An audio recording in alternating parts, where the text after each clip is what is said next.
Good morning again, live streamers. I think sometimes in our society, I grew up in a time when we said, sticks and stones may break my bones, but words can never hurt me. And I think we've finally come to a place where we realize that's a bunch of hooey. Because words do matter, the words we choose and how we say them, because they affect another person and the way they hear them, and they can shape how they understand themselves. Even the words we choose to describe situations, we have to be a little bit careful about.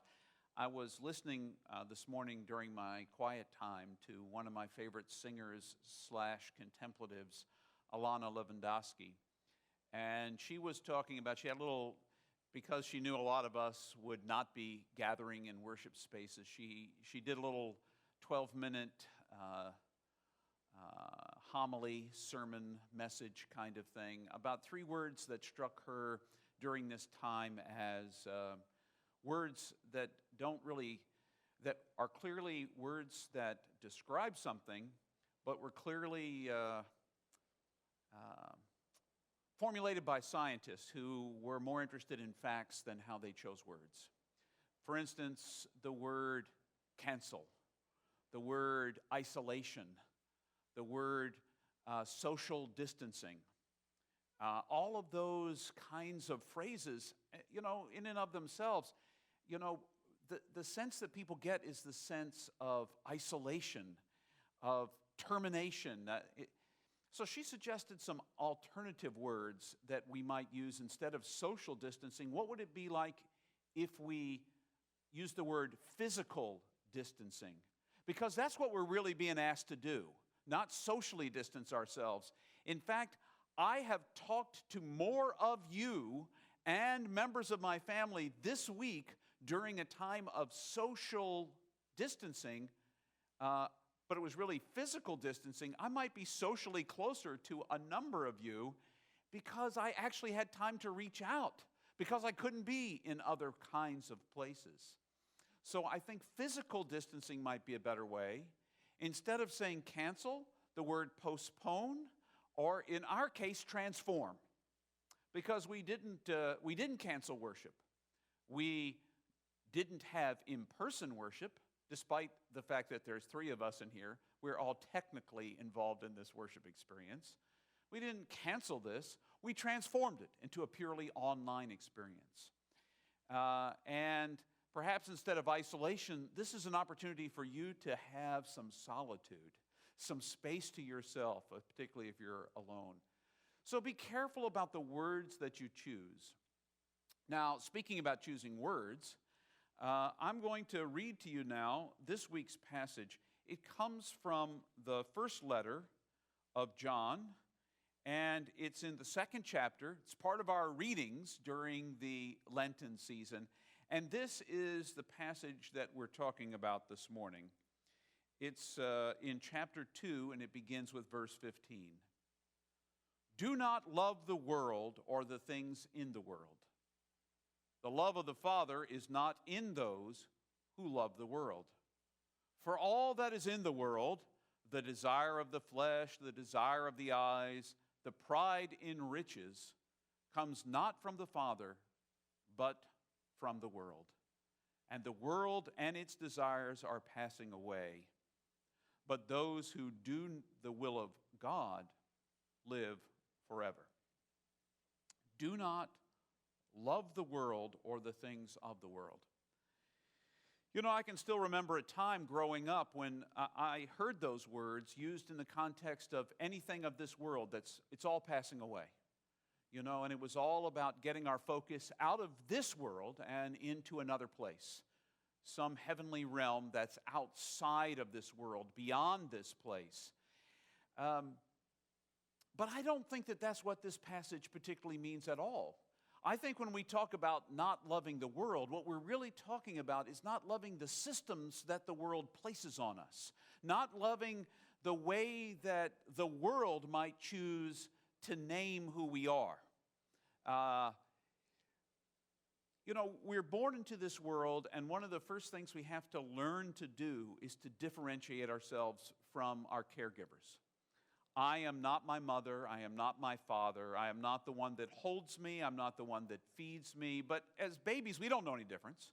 We spent all those months in our mother's womb growing up, and it doesn't seem very different to me. There's no separation there. And then as we begin to differentiate ourselves, then we define ourselves by titles that people put on us.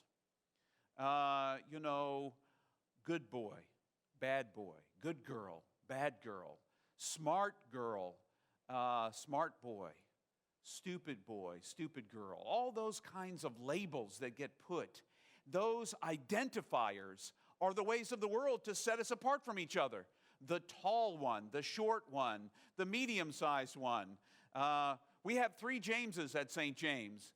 And how do we define which one? The young one, the middle-aged one, the old one? By the way, I'm the old one. How do we define? Because the terms we use and the words we use as identifiers, think of it.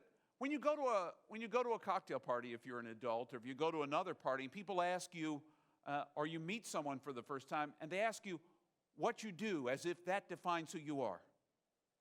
That is the definer. Usually when I get asked that question, by the time I get asked that question in a conversation, people have usually been sharing with me openly, feeling very comfortable with me, and then they say, by the way, what do you do? And I say, I'm a pastor. And immediately the conversation ends. Or they apologize immediately for the colorful language they've used and terminology that might be offensive to my ears. It's not like I've never heard some of those things before. But pastor is just a title on me. Male is just a title in the way I was born. Quite frankly, all of those things don't decide who I am. And what I hear the writer of 1 John saying is, don't let the world identify who you are. Let them tell you, you're worthwhile because you're wealthy, or you're worthwhile because you have stuff, or you're worthwhile because you have a great title, or because you serve, or because you don't serve, or because you're tall, or because you're smart, or any of those kinds. Don't let the world decide who you are, because someone else has already decided for you, and it's God. You are loved.